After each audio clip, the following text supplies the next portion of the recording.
E aí pessoal, beleza? Sou Fábio Marcondes, autor de 5 livros. Aqui a gente fala sobre abstinência e dependência química. Hoje eu tô com o Gui, meu irmão, Guilherme Marcondes. E aí? Convidei ele pra gente falar um pouquinho sobre vício e morte. Valeu, Guizão. Morou, Fábio. O Gui, se quiser se apresentar um pouquinho aí pro pessoal te conhecer. Eu sou psicólogo de formação, psicanalista também, né? Trabalho já há alguns anos aí na área, fazendo atendimentos em consultório. E hoje a gente vai falar de vício e morte. Yeah! Na verdade, assim, deixa eu só contar um pouquinho o que é o Gui. Cara, é meu irmão mais novo, meu irmão do meio. E muitas coisas que eu trago aqui pra vocês, eu aprendo com ele, tá ligado? Aprendo com ele, com nosso pai, com os amigos. E o Gui, por ter essa formação em psicanálise, pô, ser um cara que estuda pra cacete. Mano, todas as dúvidas que eu tenho, eu converso com ele. E a gente tava conversando, eu falei, pô, eu tô fazendo uma conversa com a galera, tal, não sei o quê. Eu falei, você quer fazer comigo? Ele falou, vambora.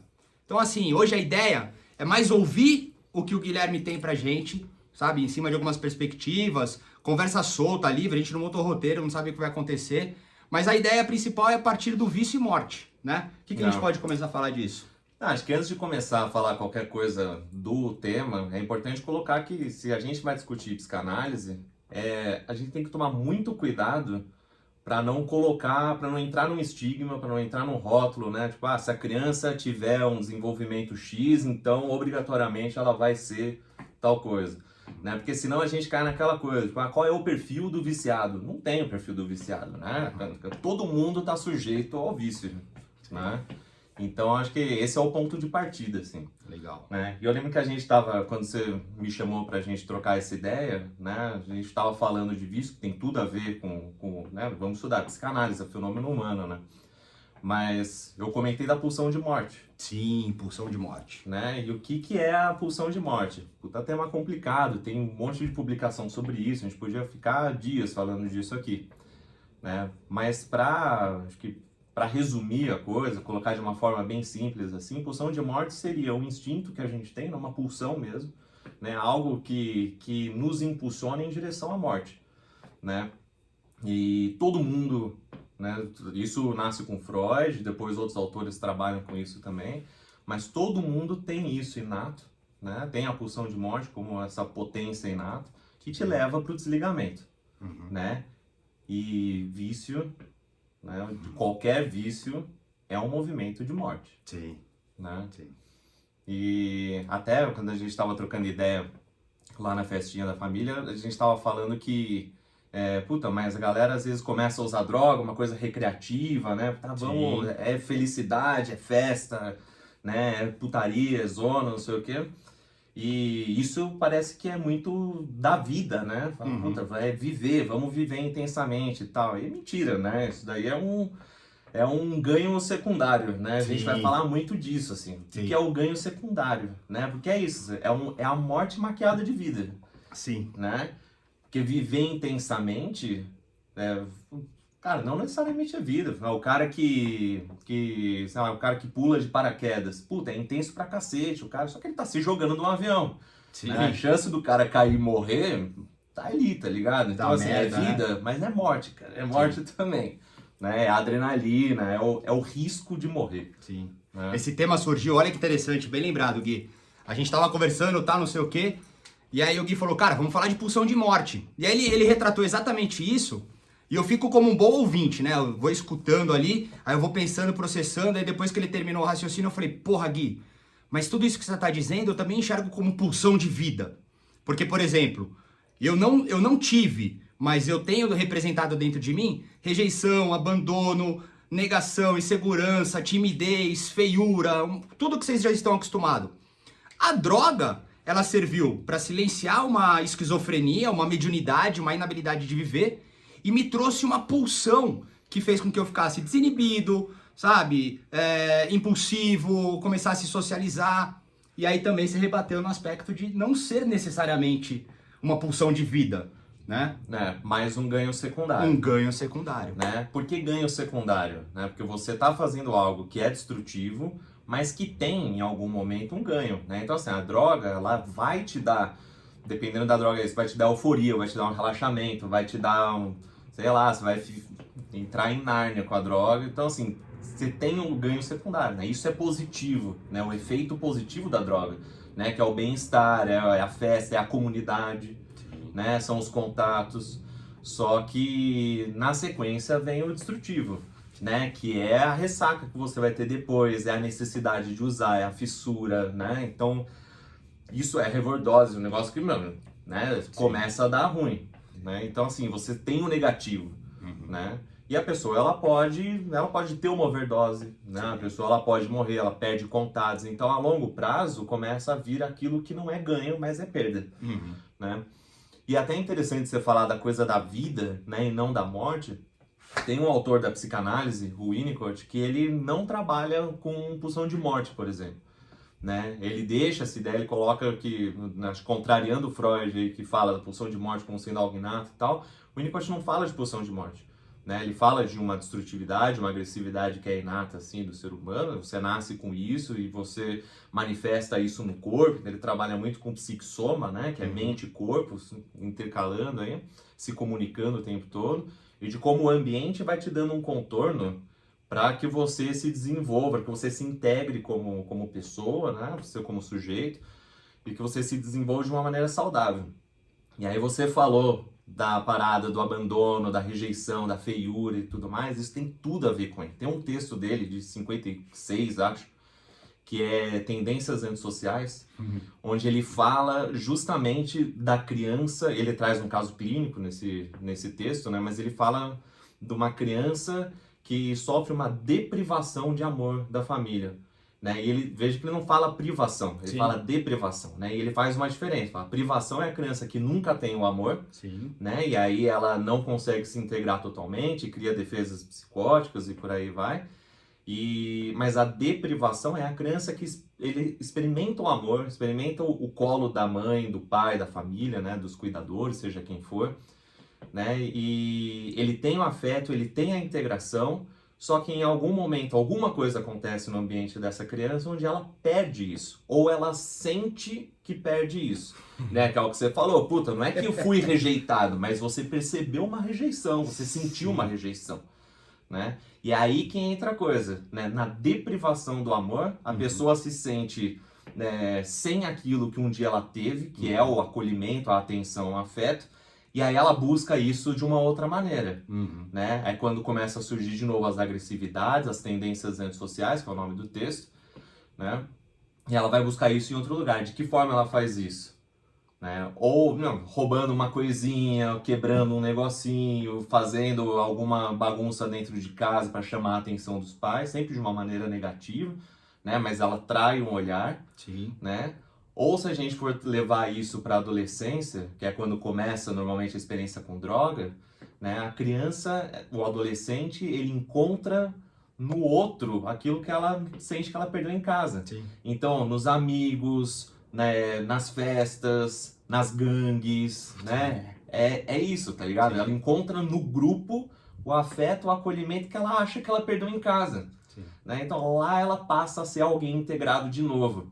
Olha o poder que isso tem sobre uma pessoa que se sente perdida, né? Se lá ela pode ser alguém, então foda-se o efeito negativo da droga. Lá ela é alguém, né? E aí entra uma das coisas que eu martelo muito aqui, que é o pertencimento, né? Porque ali ela se sente parte, né? Eu até brinquei para dar uma descontraída, eu falei, eu aprendi outro dia que era ser hype, eu não sabia o que era. Hype é aquele que se destaca. Então, de repente, é isso, ela passou por essa representação e encontrou nos amigos o acolhimento que ela tinha, o pertencimento na comunidade, seja lá o que for. Vindo junto com droga, se ela tem uma predisposição, fudeu. Que, cara, na verdade, você acabou de falar o que aconteceu comigo. Eu me identifiquei por completo agora. Porque nunca faltou nada, mas eu dei um tilt e acabei... Os meus amigos, eles eram importantíssimos. Né? Eu defendia eles, às vezes, mais do que família. Né? E nunca fui abandonado pela família. E isso é aquela coisa, né? Não é que todo mundo que se sente abandonado vai cair nisso, não vai. Às vezes cai em outras coisas, ou encontra de uma maneira saudável esse lugar de pertencimento em outros lugares. A questão é que a droga, ela tem um negócio que é muito atrativo, muito sedutor. Né? Que tem, acho que muito de um status social que acho que anda de mãos dadas com a droga. Né? Então mesmo a maconha, a droga que, né, de muito fácil acesso, todo mundo usa, tá na escola, tá com os amigos, tá na praia, não sei o quê. um negócio que a galera usa na rua e ninguém nem presta atenção mais. Sim.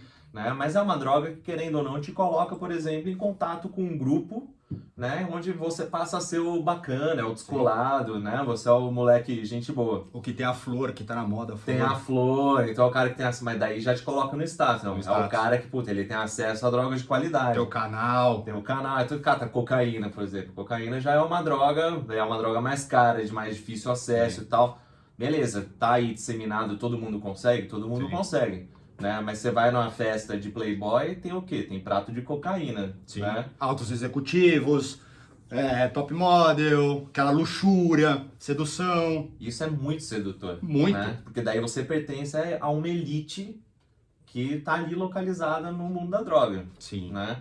Aí você passa, eu lembro do seu papo com o Moretti, por exemplo, que vocês estavam falando muito disso. Sim. Né? O que era você estar naquele lugar com aquelas pessoas, naquela noite, naquela festa, usando aquelas drogas. Sim. Você vira, puta, o gangster.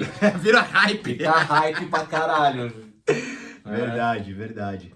Mas, cara, então eu acho que tem tudo a ver, assim, né? E aí pensar no movimento de morte, né? De novo, tudo isso é ganho secundário, né? Porque ele te coloca nesses lugares, só que isso tudo tem um preço. Sim. Seu corpo começa a sentir os efeitos, as famílias, os amigos começam a sentir os efeitos, você vai perdendo pessoas, Sim.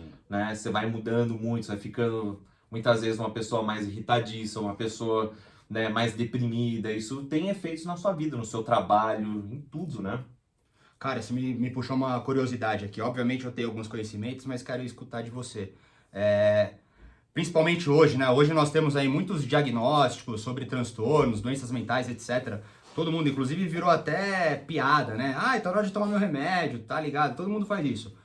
O que eu quero dizer é o seguinte. Às vezes, uma pessoa pode ter, de repente, ali uma possível esquizofrenia que tá adormecida, uma depressão que tá adormecida, né? Um borderline, uma bipolaridade, e começa a usar droga. Porque uma das coisas que acontece muito, eu converso isso bastante aqui, é que, cara, não que isso seja uma regra, isso é uma ideia minha. A adicção, ela é tipo um guarda-chuva que você abriu ali, todas as hastes. Cara, você vai transitar por todos os traços, velho, de possíveis doenças mentais, tá ligado? Então, assim, qual o nível, de repente, de super risco nessa pulsão de morte para alguém que não tem esse conhecimento, tá buscando o ganho secundário, aí não só se fode por ter predisposição ao vício, como também algum outro diagnóstico, tá ligado? Qual é o nível desse bololô todo, assim, no entendimento mais técnico? Cara, sempre tem complicadores, assim. Eu não sou nenhum especialista em psicofármacos, em né, doenças psiquiátricas e tal, mas assim, essas doenças psiquiátricas, acho que elas também conversam muito com a droga e são complicadores quando a pessoa entra no vício, né? Por quê? Você falou do caso de esquizofrenia, né? É sabido que quem tem tendência a desenvolver uma esquizofrenia, né, que pode ter fator genético envolvido, tem a ver com formação, né, do cérebro e tudo mais, e normalmente se manifesta na adolescência, início da vida adulta, né? Fala que o esquizofrênico costuma manifestar sintomas de esquizofrenia na adolescência, 20 anos e tal, no máximo aí já começa a aparecer, né? É sabido que maconha, por exemplo, é algo que desencadeia a esquizofrenia, né, em quem tem tendências, né, quem tem uma predisposição. Né? Ah, a pessoa desenvolveu por conta da maconha? Não, né? Mas acelerou por conta da maconha, ou intensificou por conta da maconha, né? Ou ativou uma parada que estava ali adormecida que poderia se ativar sozinha. Sim. Né? Mas tem um efeito. Né? E você falou de borderline, de bipolaridade e tal, que são transtornos psiquiátricos aí também muito importantes, muito relevantes, às vezes de difícil diagnóstico, dependendo, né, de como for, acho que o acesso que a pessoa tem à saúde e tudo mais. Mas uma pessoa que é um paciente borderline, por exemplo, ela tem uma impulsividade, né, que já é também do quadro dela, né, do transtorno que ela sofre, né, e pode acontecer sim, né, de uma pessoa borderline entrar num vício, né, e de uma maneira muito intensa daí, né, de se colocar em situações de muito risco, de abusar da droga, né, porque tem muita gente que fala, puta, não, mas eu sei usar, né, eu coloco ali a minha dose e tal, até se fuder. Né? O borderline Sim. joga isso no ventilador, velho. Usa do jeito que tem vontade, do jeito que quer, às vezes quer morrer e usa pra se matar e por aí vai. E morre. Eu perdi, por isso que eu tô falando, eu perdi um amigo que era borderline mesmo, master e viciadaço, ele não conseguia, porque assim, ele não ficava bem nem com remédio, nem sem remédio, nem usando, nem sem usar. Era muito difícil. E, pô, agora você tá me fazendo pensar aqui, né, puxando um pouquinho pra psicanálise. Porque isso acontece muito, muito. E cruzando os assuntos, né? Psicose, neurose e perversão, né? Cara, é muito comum no uso da cocaína ativar um lance de paranoia absurda. Uhum. Tem alguma ligação também que já existia na pessoa e aquilo de repente enalteceu? Não falando da droga, não propriedades da droga, tá ligado? Mas no aspecto psicanalítico mesmo. O que você enxerga disso? Tá, se a gente for pensar nessas 3 modalidades Sim, de organização psíquica, né, neurose, psicose e perversão, falo de novo, né, não dá pra gente generalizar, né, todo mundo tá sujeito a isso, ou todo mundo que é psicótico, por aí vai, mas a gente tem que pensar que, se Freud ele separa esses 3 tipos de organização psíquica, a gente tem outros autores que falam que não são organizações que se engessam, né, se você só vai ser neurótico, você só vai ser psicótico, né? Não, eles falam que você pode ter, transitar sobre essas áreas, né? Acho que Melanie Klein mesmo, ela traz a questão das posições e não de uma organização psíquica engessada, como Freud coloca, né? Então ela fala que você pode transitar nisso em vários momentos da sua vida, às vezes no mesmo dia você tá com um pezinho numa neurose, com um pezinho numa psicose. Sim. Né? Então a gente, cara, a droga que é desorganizadora, né? Porque a droga ela vai te colocar, né, em estágios muito elevados de alguma coisa, um entorpecimento, uma euforia, né, um amor intenso e por aí vai. Isso desorganiza, ele traz um desbalanço, né, para a sua organização psíquica. Sim. Né? Então, não à toa a pessoa que usa a droga e começa a viver umas paranoias. Sim. Né? A paranoia, ela vem do quê? Cara, persecutoriedade, é tudo defesa psicótica. Né? E a defesa psicótica tá aí porque talvez naquele momento você esteja vivendo uma organização mais psicotizada mesmo. Sim. Né? O que faz sentido, isso é do uso da droga. Falar de perversão é um pouco mais complicado, porque se a gente for trazer de Freud, né, quem cunha aí o termo, né, dentro da psicanálise e tal, a perversão ele tá num outro movimento acho que quando a gente fala de perverso no popular, né, a gente fala de uma pessoa que é ruim e tudo mais, e não necessariamente é isso, né? Todo mundo tem traços perversos, né? Quem nunca ficou puto e falou, tu quero que morra, né? Aquela coisa, achou 50 conto no chão, pegou, olhou em volta, mete no bolso e tal. São movimentos perversos, né? Você sabe que é errado, né? Mas você pensa, você faz da mesma forma, você se beneficia disso de alguma maneira, né? Você é um perverso por conta disso? Não. Né? Mas a perversão, ela te coloca num lugar de negação da lei, né? De se sentir superior à lei, de saber que está errado, mas de usar dos artifícios da lei para poder se beneficiar e tal. Então é uma parada um pouco mais complexa para a gente discutir aqui. Eu acho que tem muito mais a ver com a psicose mesmo. Né? Vamos falar de psicose. Sim, né? sim. E é interessante porque, só um parênteses nisso tudo, eu vou lembrando de mim, né, como sempre, e as experiências que eu tenho compartilhadas, porque independente do uso, até mesmo de álcool, bebida, eu fico muito mais acessível a ter comportamentos perversos do que se eu estivesse lúcido, né? Sim, sim. Então vão quebrando, aí a gente entra no superego, né? Exato, A gente entra no superego, quebra o superego, o id pula, fala agora vai. Engole tudo, né? Cara, é bem isso, né? Tem a piadinha clássica que fala que o superego ele é solúvel em álcool, né? Que é isso, mas você bebe, você usa qualquer droga, né? E o álcool é uma droga, a gente tem que colocar isso sempre. Sim. Porque o álcool ele é permitido, né? Álcool, cigarro e tal, mas é droga, tá ligado? Tem um ganho secundário, enfim. E também é destrutivo, também leva à morte, né? Sim.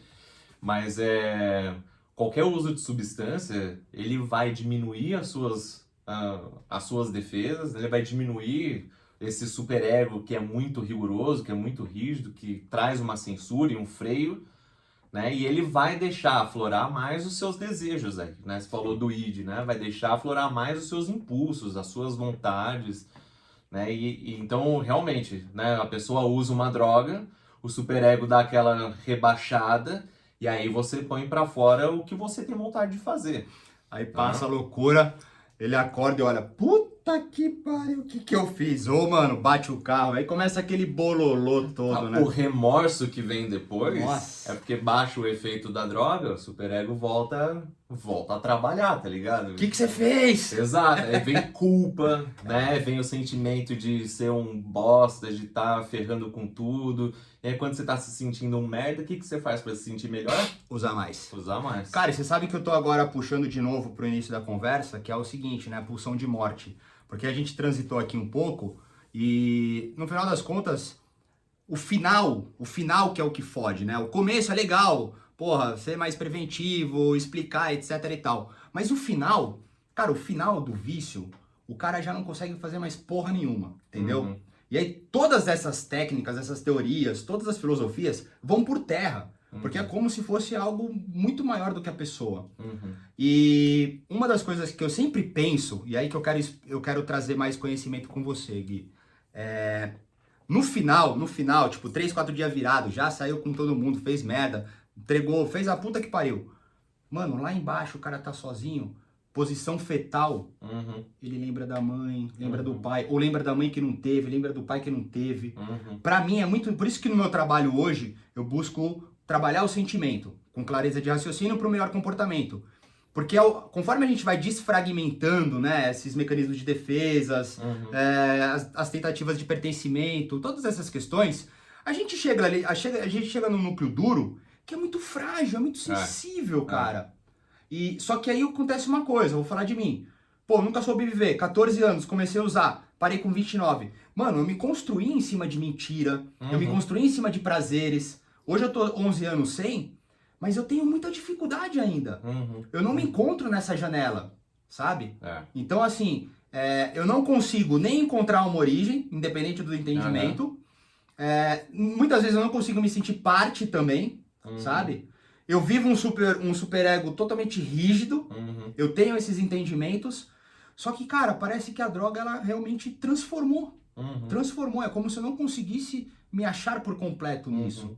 O que você entende desse bololô todo? Cara, a gente tem que pensar que nada é irreversível, né? Porque Legal, se a gente entrar no ponto de que, puta, a droga me transformou e agora eu não consigo mais fazer nada, é muito fatalista. Se não tem mais nada pra fazer, fudeu então. Você tá fadado a ser um fudido pro resto da vida ou você vai morrer, né? Boa, então, esperança. Boa, mano. Eu falo, cara, boa. Né, o que é pulsão de vida, pulsão de morte? Se pulsão de morte é aquilo que te impulsiona sempre pro desligamento, né, pro status quo, né? Antes de você viver não era nada, então a tendência é voltar ao zero, né? Pulsão de vida é resistir à morte todos os dias da sua vida, cara.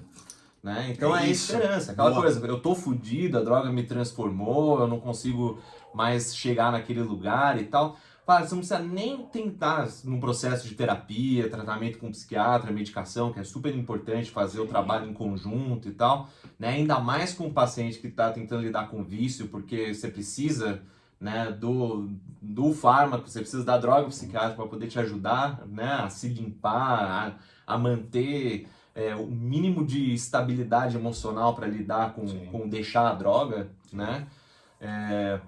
Então, quando você tá nesse processo, né, talvez a ideia não seja nem chegar no umbigo da questão, né? Onde foi que isso tudo começou, né? Qual que é o ponto inicial disso? Talvez isso não importe, tá ligado? O que importa é como, a partir de quem você é hoje, das coisas que você tem hoje, né? Como que você pode começar a elaborar a sua vida daqui pra frente, né? Com toda a bagagem que você tem, boa e ruim, né? Mas como daqui pra frente você pode continuar se transformando, agora de uma maneira mais saudável. Sim. Né? Agora com muito mais vida do que com morte. Sim. Né? A pulsão de morte vai estar sempre aí. Sim. Né? Vai chegar um dia que você vai morrer. Sim. Né? Mas a pulsão de vida também tem que estar, né? Lutando contra. Sim. Né? É isso. Né? Tem uma psicóloga que foi uma professora minha na graduação, a Karina, né? Ela trabalha muito com pacientes que têm ideação suicida, né? E ela faz um trabalho lindíssimo com pessoas que têm ideação suicida. E ela fala, né? Qual é o trabalho que você faz com alguém que tem o desejo de morte, Sim. né? É tentar mostrar para aquela pessoa, né? Tentar encontrar naquela vida seca, né? Naquele terreno infértil, a possibilidade de brotar alguma coisa. Caralho. Né? E isso tá ali, tá na vida da pessoa, né? Ela tem a semente, ela tem a água e tal, é que ela só tá vendo aquele monte de terra zoada, cara. Uhum. Mas pega uma enxada, né? Pega um pouco de terra nova, começa a trabalhar naquilo e deixa crescer. Tem vida, Sim. né? Tem vida. Que legal, cara. Puta, que legal. Porque é isso mesmo, no final das contas, eu sempre trago aqui umas ideias, às vezes eu acabo transitando muito pela desgraça, mas é pra transparecer, porque eu finalmente... É uma vida de conquista, de sucesso, pô, eu não tô 11 anos sem usar porque eu tô só vivendo merda, só desgraça, só uma bosta. Eu gozo pra caralho de um fruto delicioso. Uhum. É que eu sou meio tilt da cabeça, mano, às vezes eu acordo do nada, a pulsão de morte vem e fala, e aí, mano, beleza? O que você vai fazer pra morrer hoje, velho? Eu falo, puta, de novo você, mano, você não tava lá atrás. Eu preciso, mano, eu ligo meus mantras, acendo incenso, aí eu vou na pulsão de vida e rezo no banho. Então, eu vivo um pouco esse conflito, porque eu sempre meio que fui assim. Uhum. Mas não é todo mundo que precisa viver isso, né? Não Podem é viver todo de formas mundo. mais leves. Dá pra viver de forma mais leve, mas, cara, mesmo quando tá pesado assim, acho que é uma coisa que é muito importante, acho que você traz bem, né? Você falou de acordar aqui, rezar no banho, fazer, cara, se apoiar numa rede de apoio também, Sim, né? sim. Porque é isso, assim, às vezes lidar sozinho com uma parada que é tão destrutiva, né? Talvez seja uma batalha perdida, né? Então você precisa ter apoio, você precisa ter gente do seu lado, Uhum. né? Quando você vai buscar uma terapia, você está pedindo uma ajuda para um terceiro. Quando você vai buscar, né, um atendimento psiquiátrico, você está pedindo uma ajuda para um terceiro, né? Isso já é um movimento de cura, né? Você já está pedindo ajuda, Sim. né? Você já está falando, eu não consigo lidar com isso sozinho, né? Vem comigo, me ajuda aqui.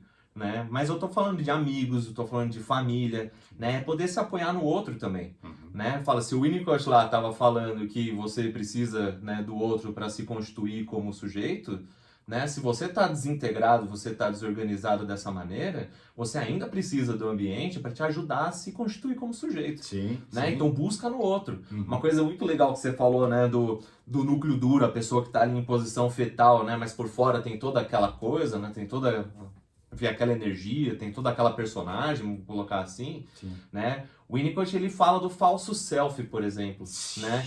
Que é uma forma de defesa, né? Porque quando a gente fala de self, a gente está falando de eu, né? De Sim. Sujeito. Boa, boa. Né? O falso self, ele é o quê, então? Né? Ele é esse eu falso, né? Que a gente precisa criar para sobreviver a uma realidade que é muito destrutível pra gente.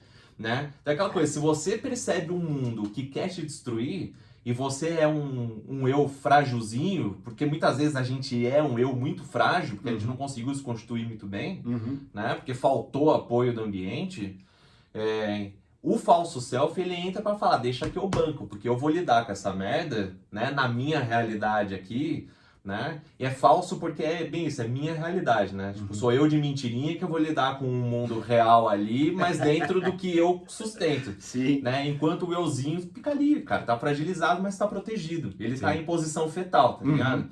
Né? O trabalho de recuperação desse sujeito, né, pra saída da droga e tudo mais, né? E não é só falando de droga, né? Tem gente que passa por isso com outras coisas, Traumas, né? de todas as Traumas, coisas. depressões e por aí vai.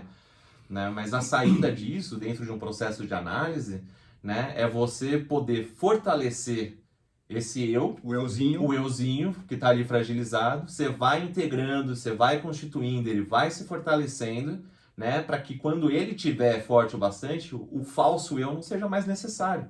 Né? Então você não precisa mais ser o bacana que todo mundo conhece, que tá na night, que usa droga, que come todo mundo e o cacete. Sim. Né? Você não precisa mais ser essa pessoa.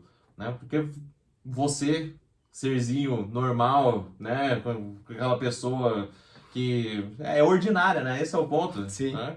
Ela é o bastante, tá ligado? Sim. Tipo, você não precisa ser a melhor pessoa do mundo pra ser feliz, tá ligado? Sim. Você pode ser só alguém normal, velho, de boa. Caralho, eu tô em êxtase aqui porque, velho, quem tá comigo tá ligado que eu falo isso, só que eu falo gritando, às vezes eu falo chorando e tal. clareza de quem estuda é isso. Não que eu não estude, mas o Gui, mano, estuda pra caralho. E, mano, é exatamente isso que eu tenho feito. Eu fiz alguns vídeos falando que eu tô muito feliz, porque tem muitas pessoas vivendo muito bem. Elas estão conseguindo acessar. Teve um cara que eu trabalhava, se ele estiver vendo, ele vai lembrar. Eu falava, mano, vamos lutar pela força do amor, a força do amor. E ele, mano, é casca grossa, pá, não sei o que. Vai tomar no cu, força do amor, você é louco, puta bagulho, né? E aí, depois de um tempo, ele falou, caralho, eu entendi a força do amor, mano. Porque é isso, é acessar esse euzinho, né? Só que tem que chegar devagar, aos poucos, preparar, né, mano? Caralho. E a casca da droga, ela é foda. A gente tá falando tudo isso aqui, mas, cara, a droga, ela vai, inclusive, distorcendo a realidade de tal modo que, tudo bem, não é irreversível, mas ficam realidades paralelas. E você tem que, como eu hoje, eu sei que essa realidade é falsa, tá ligado? Só que eu não acredito nessa realidade que é verdadeira, mas eu vou nela, mas a falsa que eu acredito. Então lá dentro eu não consigo me desapegar dela, mas eu me comporto como tal. É a minha defesa, é o meu euzão. O meu euzão vai, só que o meu euzinho quer a mentira. Sim. Porque a mentira, ela de alguma forma, é isso, ela defende, né? Ela é confortável. Mas lidar com a realidade é muito difícil, é muito angustiante. Né? Lidar com o dia a dia é muito angustiante. Né? E para lidar com isso, você precisa estar inteiro, você precisa ter companhia, você precisa ter pessoas ao seu redor, né? Você precisa ter, cara, vontade de estar ali, encarar essas coisas, sobreviver a essas coisas, né? E viver o dia a dia sem precisar ser, é isso, o cara mais pica do mundo. Sim. Aí entra a pulsão de vida, que pode ser prazerosa. Pode, claro que pode ser. Né? Pode ser feliz, porque é. É lógico. Tem momentos bons, né? De novo, tô 11 anos limpo porque eu tenho mais momentos bons do que momentos ruins. Né? É uma continuidade aí de abstinência. Mas cara, você poder ter, né? Vamos trazer o cenário mais bonitinho, organizado, né? Padrão que a gente vê aí. Né? Você poder ter uma vida onde você tá aí com um trabalho que te dá um sustento, que você tá com pessoas que você gosta, que você, se quiser, constitui uma família e o cacete, né? Cara, tudo isso te dá prazer, né? A questão é, a gente volta para coisa do ganho secundário, né? Por que a droga é tão sedutora? Porque ela te dá muito prazer imediatamente, né? Mesmo que depois dê merda, que você se sinta um bosta, que venha toda a cobrança, vem culpa, né? Vem mal-estar e o caramba, o prazer ali foi muito intenso, né? E fala, a gente, às vezes, né? A gente não percebe os pequenos prazeres que tem no nosso dia a dia, né? E isso passa batida, a gente acha que o nosso dia é esvaziado, né? E aí a droga, ela vai e te dá um pico de prazer, de felicidade, tesão, né? Isso chama atenção, isso é sedutor pra caramba. Né? Fala, se a gente parar pra olhar em volta, né? E não é papinho gratiluz e não sei o que, né? Mas é parar pra olhar em volta. Nada contra os gratiluz, calma, mundo sensível, não, pode tá tudo ser, bem, tá pode tudo ser bem. gratiluz, mas eu tô falando, não é um papinho gratiluz do tipo... Não é banal, bunda. Não vamos reverenciar o sol, bater palma pro vento. Eu falo, não é sobre isso, tá ligado? Sim. Né? Mas é sobre você poder falar, tipo, caralho, mano, hoje eu acordei, né? Tô vivo, né? Tem gente que me ama, eu vou poder tomar o meu café quentinho ali, que delícia, né? Eu tô com um cascalhinho na conta, vou poder comer um negócio gostoso, vou poder assistir um Netflix. Cara, isso é do caralho, isso é vida, né? Isso é prazeroso, né? No dia a dia, acho que cai numa rotina, a gente para de reparar como isso é bom, né? Por isso que eu falo, cara, reconhecer as pequenas vitórias, né? Puta, sim. Isso é importantíssimo, senão a gente só repara naquilo que é muito intenso, né? E aí a gente se perde. Que da hora. Caralho, o Guizão é monstro, falei. Quer falar mais alguma coisa aí, Gui? Eu acho que a gente falou pra caralho já. Acho que tá de boa. Tá de boa? É. Eu posso deixar seu Insta? Na verdade, meu Insta é fechado, porque eu uso ele só pra pessoal. Né? Eu falo isso porque tem pessoas que não necessariamente usam drogas, tiveram problema, e se identificam e conversam. Então, se alguém quiser te procurar, te procura. Lógico, assim, que o meu Instagram é isso, né? Eu deixo ele só pra pessoal, né? Eu não tenho um Instagram profissional, mas pode trocar ideia com você, se quiser qualquer coisa, você passa o meu contato. Demorou. Boa, entendeu? Se alguém quiser trocar ideia com o Gui, já sabe, só me procurar. Passa com o Fabão, é isso aí. Demorou, quer deixar alguma mensagem aí ou já era? Não, cara, Abraça a vida, mano. É isso. Vambora. Obrigado, Guizão. Bom. Porra, irado. Então é isso. Ficamos por aqui. Se quiser falar comigo, tem os meus contatos. Se quiser mandar uma pergunta ou sugestão, fica à vontade. Quem quiser falar com o Gui, me chama que é nóis. Valeu! Falou! Falou!